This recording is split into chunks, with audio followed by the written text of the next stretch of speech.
Dari konten podcast mubahalah kedua orang, terus akhirnya yang membawa mereka ke persidangan hari ini itu menimbulkan pro dan kontra di masyarakat, di medsos, di dunia maya. Saya tanyakan kepada saudara, dunia maya ini apakah sudah menjadi representasi dunia nyata pada saat ini? Sebelum itu saya tanya dulu, pro dan kontra itu baik nggak ada di dunia maya? Boleh, ada. Baik atau tidak? Pro kontra itu kalau misalnya sekarang kita melihat tidak ada saling mencaci maki, saling kebencian, normal-normal saja nggak apa-apa, ahli. Oke, Karena di sini menimbulkan antara mereka, mohon maaf, mereka yang pendukung pemerintah dalam arti ini Presiden Jokowi dengan mereka yang kontra pemerintah, itu terjadi debat kusir yang tidak tahu jeluntrungannya, alurnya, selesainya kapan, malah timbulnya perpecahan, kebencian. Kayak gitu. Menurut saudara, hal ini itu sudah representasi di dunia nyata apa belum? Saya terangkan pelan-pelan ya, Pak Jaksa ya. Perlahan. Tolong penonton tenang. Pertama, you pakai istilah pro kontra. Pro kontra itu maksimal yang satu puji, yang satu caci. Kalau dua-dua puji itu hanya pro-pro.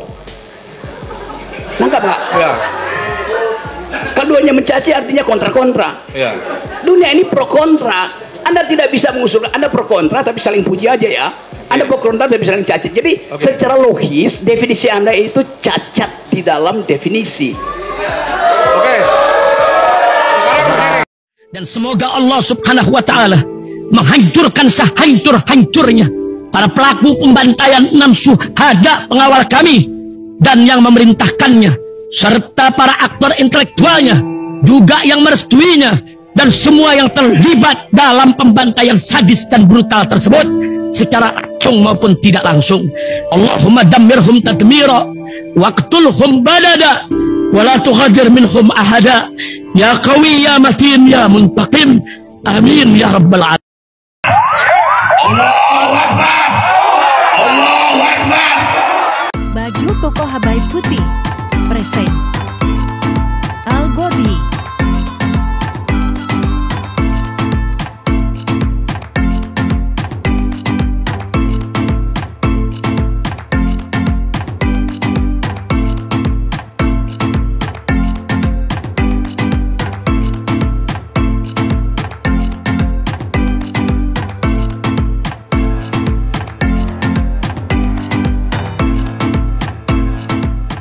Ya, jadi itu pertanyaannya. Apakah itu suatu bentuk kebohongan atau kedunguan? Ya, karena tadi ahli juga menyampaikan beberapa kali perkataan ya kan, kedunguan dan kebodohan. Logik.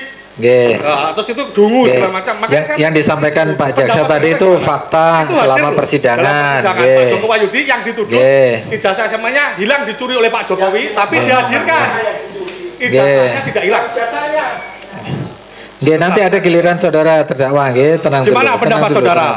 Gimana pendapat saudara? Pendapatnya ahli ini hanya berpendapat, monggo pendapat saja, Sekali lagi saya ingatkan di sini, meskipun ahli ini ahli filsafat, tetap sifatnya netral, hanya memberikan pendapat.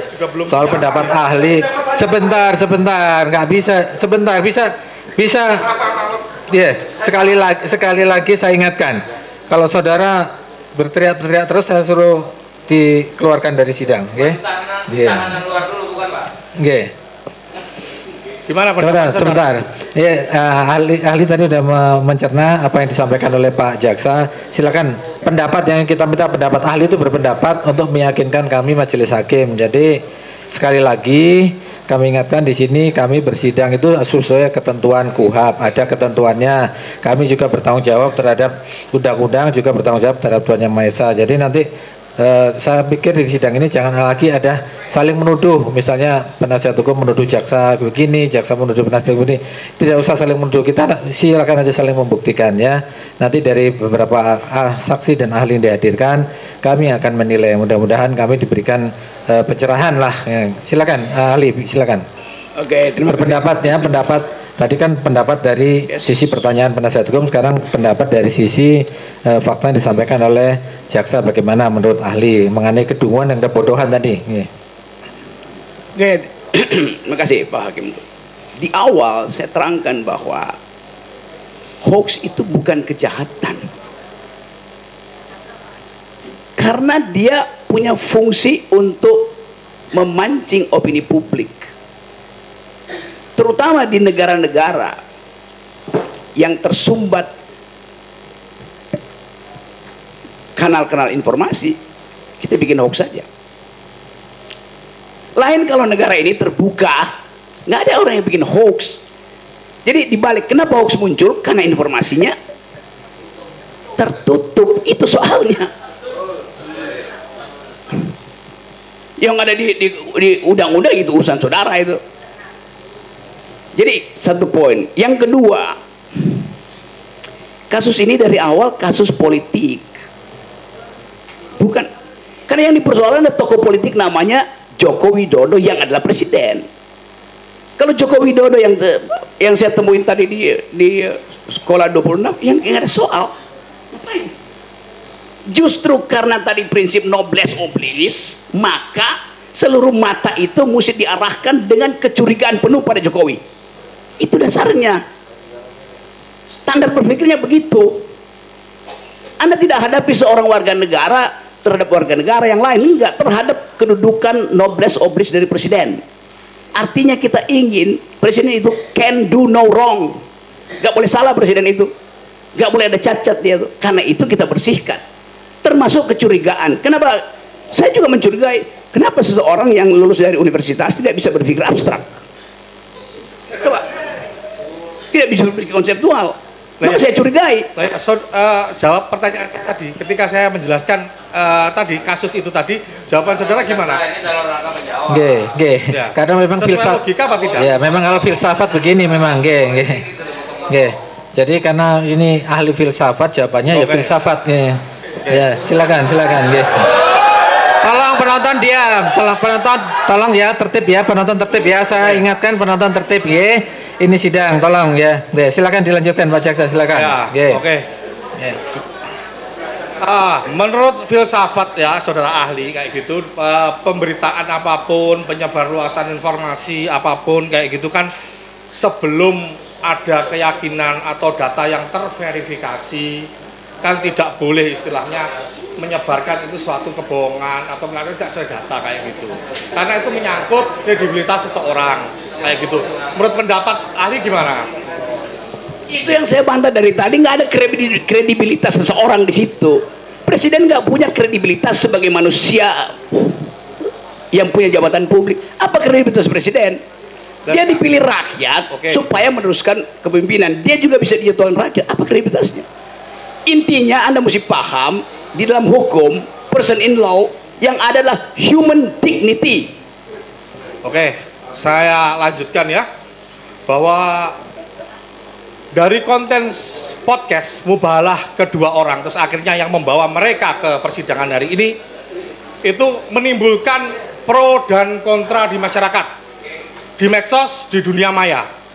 Saya tanyakan kepada saudara, dunia maya ini apakah sudah menjadi representasi dunia nyata pada saat ini? Sebelum itu saya tanya dulu, pro dan kontra itu baik nggak ada di dunia maya? Boleh, ada. Baik atau tidak? Pro kontra itu kalau misalnya sekarang kita melihat tidak ada saling mencaci maki, saling kebencian, normal-normal saja nggak apa-apa ahli. Oke, karena di sini menimbulkan antara mereka, mohon maaf, mereka yang pendukung pemerintah dalam arti ini Presiden Jokowi dengan mereka yang kontra pemerintah, itu terjadi debat kusir yang tidak tahu jeluntrungannya, alurnya, selesainya kapan, malah timbulnya perpecahan, kebencian kayak gitu. Menurut saudara hal ini itu sudah representasi di dunia nyata apa belum? Saya terangkan pelan-pelan ya, Pak Jaksa ya. Perlahan. Tolong penonton tenang. Pertama, you pakai istilah pro kontra. Pro kontra itu maksimal yang satu puji, yang satu caci. Kalau dua-dua puji itu hanya pro. Nangkap Pak? Ya. Kalau duanya mencaci artinya kontra-kontra. Ya. Dunia ini pro kontra. Anda tidak bisa mengusulkan Anda pro kontra tapi saling puji aja ya. Anda pro kontra tapi saling caci. Jadi secara logis definisi Anda itu cacat di dalam definisi. Oke. Tenang, sekali lagi tenang. Oke. Tenang. Saya mikir pro kontra tadi, saya mengatakan bahwa saya ingin saya tanyakan kembali lagi. dunia maya menurut saudara ahli ini merupakan representasi dunia nyata apa tidak? Dunia maya itu, perhatikan ya kalimat saya, sesuatu yang diupload ke dunia maya mengalami abstraksi. Anda nggak bisa lihat. Kalau saya bilang bangsat tuh Jokowi, Anda akan bilang Anda maki. Orang itu lagi berbaring memaki-maki, kalimatnya bangsat, tetapi sebetulnya dia lagi gembira. Bagaimana cari representasinya itu? Itu hanya bisa dibaca dengan metode dalam ilmu hukum namanya hermeneutics of suspicion. Oke. Pernah belajar itu nggak? Oke. Sekali lagi saya peringatkan penonton ya, tolong jangan teriak-teriak. Ini sidang ya. Mohon saudara ahli ingat-ingat. Tolong dihormati sidang ini. Saudara ahli ingat-ingat kembali. Ini kutipan yang saya tanyakan kepada saudara itu dalam kapasitas ketika pada waktu itu saudara pernah menjadi saksi dalam persidangan Ratna Sarumpait? Pernah? Saksi Ratna Sarumpait di perkara yang bersangkutan. Ini tadi yang saya tanyakan itu hanya sekedar bahwa saudara konsisten atau tidak di sini, karena saudara memberikan pernyataan di situ. Apa? Dunia maya pada waktu itu merupakan representasi dunia nyata. Anda tahu arti representasi? Saudara mengatakan itu enggak? Iya betul. Ya betul, cukup. Bentar. Cukup. Anda tahu nggak, representasi itu bukan identitas primer. Oke. Namanya representasi. Saya tanyakan sudah dijawab. Ini saya melanjutkan pertanyaan yang lain. Oke. Ini Lanjut, pertanyaan lanjut. Sekali lagi saya ingatkan, ini tolong yang teriak itu dikeluarkan. Nah, ini keterangan saudara pada waktu Supaya biar mati. Ini. Dan tadi sekedar itu ya, cuma sekedar yang Anda bacakan, panjang lebar saya terangkan di situ. Ini saya kutip. Oke, kutip ya, panjang lebarnya. Timbul pro kontra di masyarakat, di medsos, di dunia maya. Terus saudara menjelaskan dunia maya menurut saudara itu pada waktu itu representasi dari dunia nyata. Saya hanya menanyakan itu aja. Apakah itu pernyataan saudara pada waktu itu? Apakah itu pernyataan sepenggal apa selengkapnya? Loh, itu sudah istilahnya sudah kami lihat bahwa posisinya lengkap seperti itu. Kami mengutipnya lengkap. Saya terangkan pada waktu itu, Anda hanya bisa mengakses dunia maya sebagai representasi. Bisa bedain nggak? Dengan mengatakan bagaimana? Oke, silakan saudara berkelit juga tidak apa-apa. Ini kemudian ini memang jawaban filsafat seperti ini Pak Jaksa. Izin yang mulia, mohon ini ahli yang kami hadirkan. Kalau saudara jaksa tidak sependapat, silahkan cari pertanyaan yang jawabannya diduga sependapat. Tapi saya tidak terima ahli kami dinyatakan demikian, tidak dalam forumnya. Sebentar, gantian. Sebentar. Dan justru ini mengkonfirmasi dendam seorang jaksa. Enggak, gini sebentar. Semua punya hal yang sama. Tolong, siapa yang berteriak itu tolong keluarkan. Yang berteriak itu keluarkan yang suka berteriak itu keluarkan. Dari tadi saya memperhatikan penonton tidak tertib, keluar masuk saya. Tolong jangan berteriak ya, dukung kami dengan tertib. Kalau memang mendukung silakan dengan tertib. Kita lihat sidang-sidang di tempat lain itu bisa tertib, kenapa di sini tidak? Terus ini dua pertanyaan terakhir ahli ya. Silakan Pak Jaksa. Dalam konteks kekinian atau masa kini bahwa memaknai keonaran atau onar itu kan tidak dalam artian yang sempit karena dengan majunya teknologi dan perkembangan zaman, ya kan? Yang ingin saya tanyakan, apakah keonaran atau keributan itu di dunia maya, medsos tadi, yang saudara pernah saya tanyakan tadi, itu harus sifatnya itu harus fisik? Itu pertanyaan saya. Harus fisik atau enggak? Huru-hara, pukul-pukulan, bakaran kayak gitu, ributan di dunia medsos, maya antara pro kontra, itu apakah bisa memenuhi kualifikasi keonaran atau onar? Itu namanya faulty reasoning, namanya red herring gitu. Bisa di Indonesia kan? Bisa, bisa. Saya ajarin sedikit. Setelah filsafat saja harus diterangkan. Saya ajarin sedikit ya. Ini lagi sibuk orang nyari kambing hilang itu. Tiba-tiba sebelah sana datang tukang jual obat bilang bahwa saya jual obat yang bisa saudara masuk surga. Maka Anda pindah dari kerumunan ini, pindah ke situ. Itu namanya red herring. Mengambil atensi lain dari hal yang lagi dipercakapkan. Anda lakukan faulty argument itu. Anda sendiri bilang itu dunia maya. Lalu Anda bilang mesti ada kegiatan fisik nggak di dunia maya? Bagaimana mungkin dunia maya ada kegiatan fisik? Dan saya melihatnya kan itu kan tidak boleh dimanai sempit sekarang dengan perkembangan teknologi dan begitu. Sudah, oke. Sebentar. Ini terakhir ini. Silakan terakhir. Ya. Dari saya. Ini kembali lagi tentang keonaran tadi, pro kontra. Ya. Dari segi bahasa, menurut saudara, apakah bentuk suatu keonaran atau onar? Terus berikutnya, ini filsafat, ahli filsafat ya, ini. Kegaduhan di medsos, apakah bisa diartikan sebagai bentuk keonaran? Itu aja penegasan saja. Penegasan, ya. Hukum itu dilakukan dengan dua maksud. Pertama, menuntut keadilan dengan segala macam versi.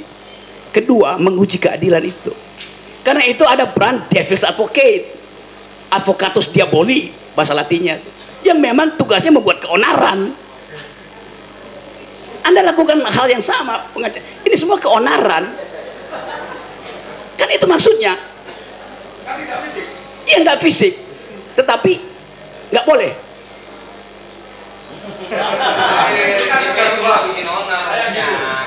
Yang Anda maksud keonaran itu kalau menyebabkan akibat material. Di mana ada akibat material orang keonaran di dunia maya tuh. You are playing devil's advocate. Bismillahirrahmanirrahim guys, sekarang ada babe rolen, babe roti molen. Roti ini dibuat yang pasti rasanya enak ya, ada 3 rasa. Nih, ada pisang keju, ada tape keju, ada pisang coklat. Ini dibuat tanpa bahan pengawet dan melayani pesanan-pesanan kalian yang seputaran Jabodetabek, bisa buat nemenin ngopi, buat acara-acara boleh. Dan ini karena gua paling suka pisang keju, nih gua dulu yang nyoba nih. Nih dia tuh kayak crunchy gitu depannya itu.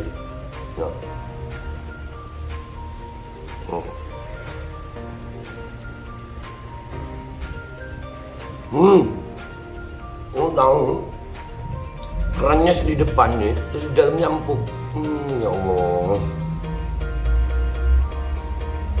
Udah nggak usah lama-lama, lu kalau kepingin langsung pesen aja, itu ada nomor WA-nya, nanti gua kalau cantumin, ada juga IG-nya, langsung pesen, murah. Ini cuman nanti dia tanya itu 35.000 kalau nggak salah, ya.